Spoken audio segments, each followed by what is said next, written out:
그리스도의 풍성하신 은혜와 사랑이 늘 함께 하시기를 바랍니다. 오늘 이 아침에는 요한복음 제2장 13절로 25절까지의 말씀, 생명의 삶 큐티 1월 7일자 말씀입니다. 2장 13절 말씀을 봅니다. 유대인의 유월절이 가까운지라 예수께서 예루살렘으로 올라가셨더니 성전 안에서 소와 양과 비둘기 파는 사람들과 돈 바꾸는 사람들이 앉아있는 것을 보시고 노끈으로 채찍을 만드사 양이나 소를 다 성전에서 내어 쫓으시고 돈 바꾸는 사람들의 돈을 쏟으시며 상을 엎으시고 비둘기 파는 사람들에게 이르시되 이것을 여기서 가져가라. 내 아버지의 집으로 장사하는 집을 만들지 말라 하시니 제자들이 성경 말씀에 주의전을 사모하는 열심히 나를 삼키리라 한 것을 기억하더라. 먼저 17절까지 말씀해 보면 유월절이 가까울 때에 예수님께서 예루살렘으로 올라가셨다. 그럽니다. 요한복음 서두에 이제 1장, 2장 들어가면서 세례 요한이 예수님을 하나님의 어린 양이라고 소개하고 또 제자 중에 안드레가 예수님께로 가서 예수님의 제자가 되고 시몬 베드로 자기 형제를 또 불러들이고 그리고 이제 사흘째 되는 날에 그 혼례잔치에 가가지고 가나의 혼인잔치에서 물을 포도주로 만드는 그런 역사를 주님이 보여주셨는데 13절에 보면 유월절이 가까운지라 이렇게 됩니다. 그러니까 예수님의 그 사역이 우리가 쉽게 생각하면 유월절 근처에 복음 사역을 시작하셨구나 이렇게 생각할 수 있는데 거기에 약간의 의문이 있습니다. 무슨 이야기냐 하면 요한복음 2장에는 성전 청결 사건, 성전을 정화하시는 사건이 기록되어져 있는데 마태마가 누가복음에 보면은 예수님의 사역이 3년간의 공생애 중에 굉장히 많이 진행된 후에 이 사건이 있는 것으로 이해할 수 있는 그런 구조를 가지고 있습니다.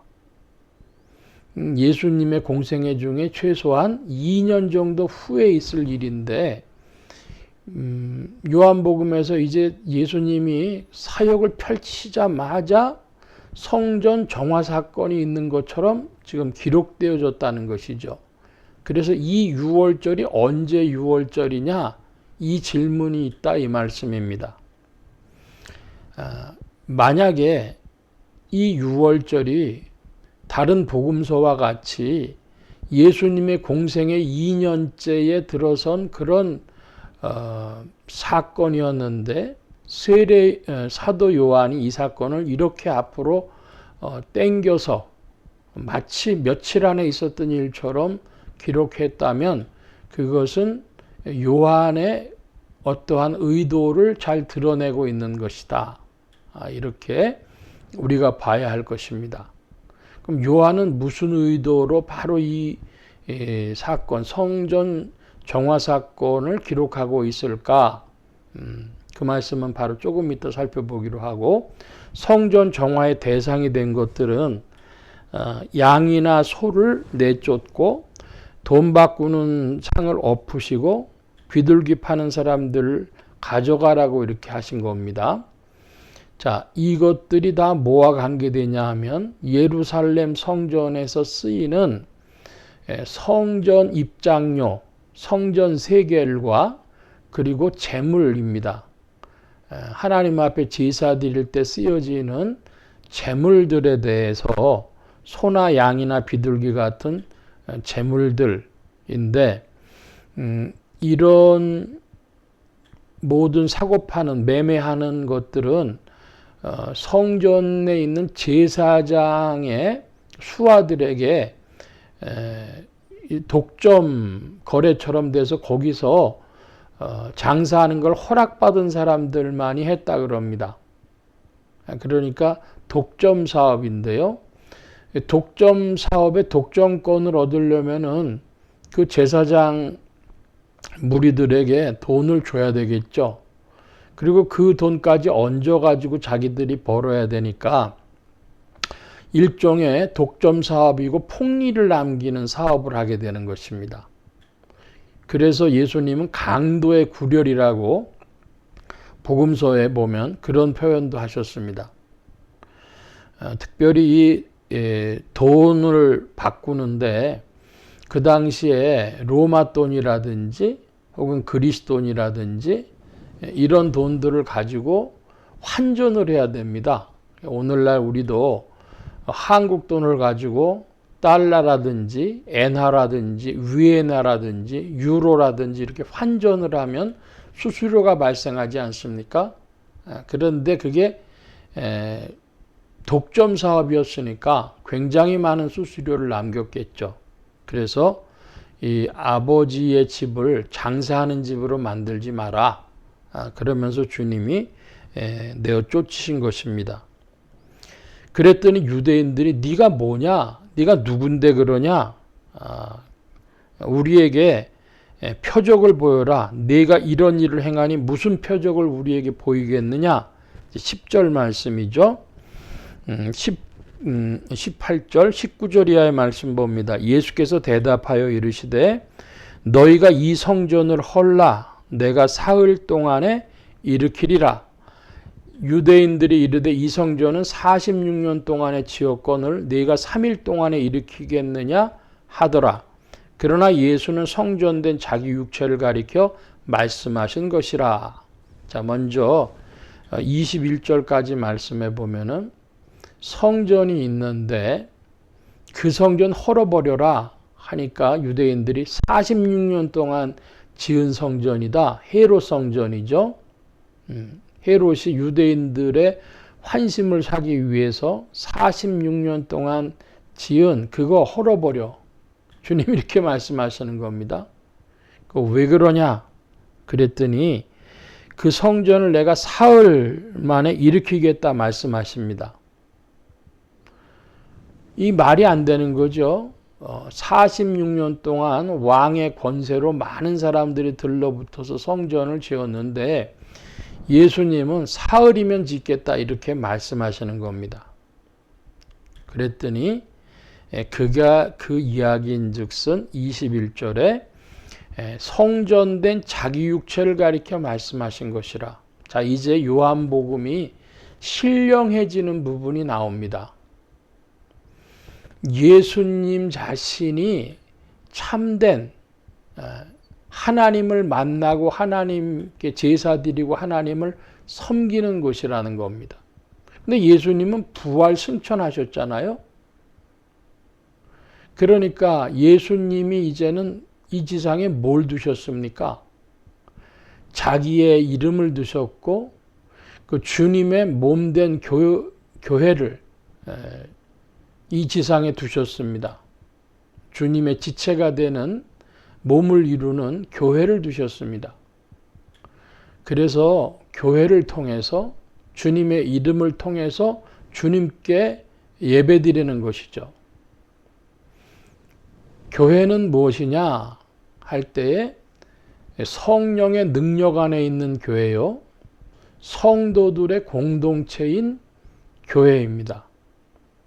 성령께서 붙들어 주셔야 하고 성도들이 주의 이름 앞에서 한 마음으로 모여서 한 몸을 이룰 때 공동체가 된 그곳에 교회가 있는 것이죠.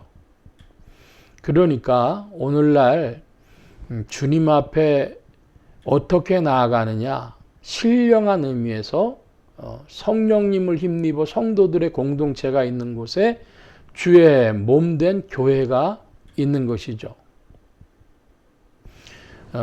요한복음, 요한계시록에서 제일 중요한 주제가 뭐냐 그러면 요한복음에서도 중요한 주제는 교회론이다 이렇게 이야기를 합니다.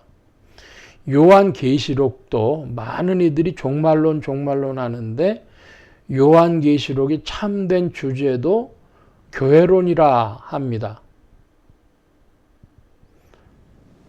하늘의 새 예루살렘이냐, 큰 음녀인 바벨론이냐, 새 예루살렘이냐 바벨론이냐, 이 싸움을 드러내는 게 요한계시록이라고 볼 때에 요한계시록도 교회론이다, 이렇게 말씀드리는 거죠.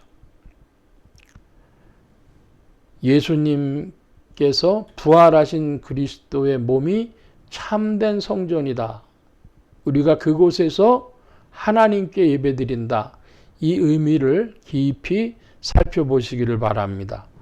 22절 이하의 말씀 봅니다. 죽은 자 가운데서 살아나신 후에야 제자들이 이 말씀하신 것을 기억하고 성경과 예수께서 하신 말씀을 믿었더라.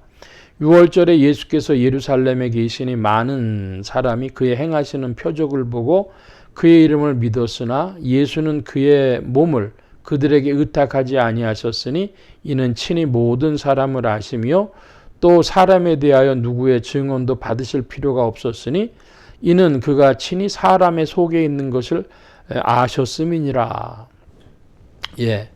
23, 24절에 보면은 사람을 아셨다. 사람 속에 있는 것을 아셨다 그럽니다. 사람을 보고 흔히 성경을 연구하는 성경학자들은 아담이라고 부릅니다. 인생, 그것은 아담인데 에덴 동산에서 추방당한 인생, 그 아담, 그 속에는 하나님께 속하지 못한, 하나님의 성품에 속하지 않은 많은 것들을 가지고 있죠. 미움이라든지 분노라든지 거짓이라든지 배신이라든지 욕심이라든지 그런 것을 가지고 있습니다. 아담이죠. 아담 속에 사실은 또 뭐가 들어가 있냐면은 그런 아담이기 때문에 아담 속에 세상이 들어가 있어요. 세상 욕심, 세상의 정욕. 그러니까 아담과 세상은 뗄 수 없는 것인데요. 아담이 표현되어진 것이 세상이고 세상은 아담 속에 들어와 있습니다. 그래서 한마디로 이야기하면은 믿을 수 없는 존재죠. 신뢰할 수 없는 존재. 듣는 이야기로는 정보원들, 무슨 국정원 뭐 이런 그런 정보기관들 있지 않습니까? 정보기관에서는 사람을 신뢰할 수 있는 사람이냐, 이걸 제일 중요하게 본답니다. 그래서 한번 이제 배신한 사람은 다시 안 쓴다는 거죠. 이중 스파이 뭐 이런 이들도 있고 하니까 정보기관에서는 제일 중요하게 여기는 게 배신자냐 아니냐, 배신할 것이냐 아니냐, 그런답니다. 그것처럼 그 아담은 믿을 수 없는 존재이기 때문에 주님께서는 그 아담들에게 자신을 의탁하시지 않은 것이죠. 사람 속에 뭐가 있는지 아시기 때문이죠. 사람 속에는 세상이 있고 세상은 아담 속에 존재하고 있습니다. 아담과 세상. 그것을 넘어서는 것이 무엇입니까? 그것을 넘어서는 것이 교회고, 그리고 성도들, 새로운 피조물이 된 성도들이어야 되는데 오늘날 지상의 교회가 어떻습니까? 지상교회가 세상과 많이 다릅니까? 세상에 있는 그것이 그대로 교회에 들어와 있지는 않습니까? 예수님 믿었다고 하는데 사람 달라지지 않고 그냥 아담하고 같지 않습니까? 세상 사람들이나 교회 다니는 사람이나 차이 없지 않습니까? 이 말씀이 다시 이제 무엇으로 가느냐? 큰 성 바벨론. 교회여야 되는데 참된 교회가 아닌 종교고 세상이고 그런 것이 음녀 바벨론이죠. 큰 성인 음녀 바벨론, 거짓 교회, 그것이요. 그것에 속한 자들은 참된 신자, 새로운 피조물이 아니고 결국은 세상 사람에 머무르는 것인데, 로마서식으로 표현하자면은 그리스도의 영이 없으면 그리스도의 사람이 아니라 그리스도의 사람이 아닌 것입니다. 말씀이 조금 길어졌습니다. 예수님께서 이거 다 헐어버려라, 사흘에 일으키리라, 예수 그리스도의 부활 사건 안에서 이제 참된 생명의 길을 여시고 그 영광의 길을 여시고 그 길로 교회와 성도들을 부르신 그 영광된 부르심이 있어. 우리는 이것을 보고 참으로 하나님이 하신 진리의 역사다, 인생의 참된 소망이다 하는 것이죠. 이 신령한 일들이 여러분의 생활 속에서, 신앙생활 속에서 더욱 왕성히 나타나시기를 축원합니다. 주님은 부활의 영광 중에 교회와 성도들을 부르셨습니다. 할렐루야. 오늘 말씀 여기까지 봅니다. 기도합니다. 만복의 근원 되신 주님 함께해 주셔서 그리스도 예수의 아름답고 기이한 일이 오늘도 우리에게 소망되어지는 줄 믿사오니 주님을 향하여 찬양하며 주 앞에 충성되며 순종하며 나아가는 참된 교회와 성도들로 성령님 붙들어 주시고 우리의 모든 어리석음과 세상에 속한 불순물들을 더욱더욱 제하여 주시옵소서. 주님을 찬양하며 의지하며 주의 나라에 살기를 사모하옵고 감사하며 예수 그리스도의 이름으로 기도하옵나이다. 아멘.